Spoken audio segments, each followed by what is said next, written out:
ओडिशा को red alert. प्रबल वर्षा नहीं ओडिशा को सतर्क कराइला पाणीपाग विभाग। बंगोपसागर रे लघुचाप सृष्टि सह एककालीन दुईटी लघुचाप क्षेत्र सृष्टि होईछि। पूर्व और पश्चिम भाग में सक्रिय दुईटी लघुचाप पाई देशर 5टी राज्य को रेड अलर्ट जारी करिछि पाणीपाग विभाग। ओडिशा समेत पश्चिम बंग, झारखंड, आसाम और मेघालय को रेड वार्निंग जारी करा जायछि। सेपटे गांगेय पश्चिम बंग उपत्यका और तार पार्श्ववर्ती अंचल में सक्रिय थिबा लघुचाप क्षेत्र पश्चिम उत्तर पश्चिम दिगरे गति करुछि।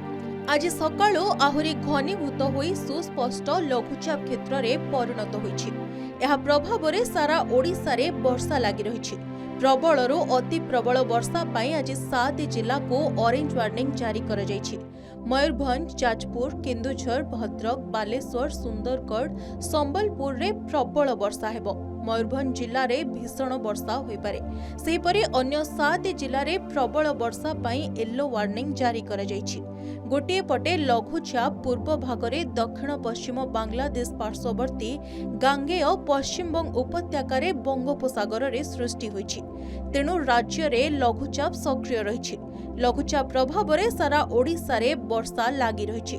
आसंता काली मध्य प्रबलरू अति प्रबल वर्षा पाई सुंदरगढ़, झारसुगुड़ा और संबलपुर जिला पाई ऑरेंज वार्निंग जारी होईछि।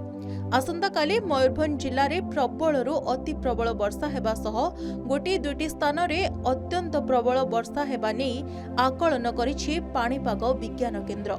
एपटे लघुचाप प्रभाव रे समुद्र अशांत रहुतबारु मत्स्यजीवी को समुद्र मध्य को जीवा को बारण करा जायछि। ब्यूरो रिपोर्ट, के न्यूज ओडिशा।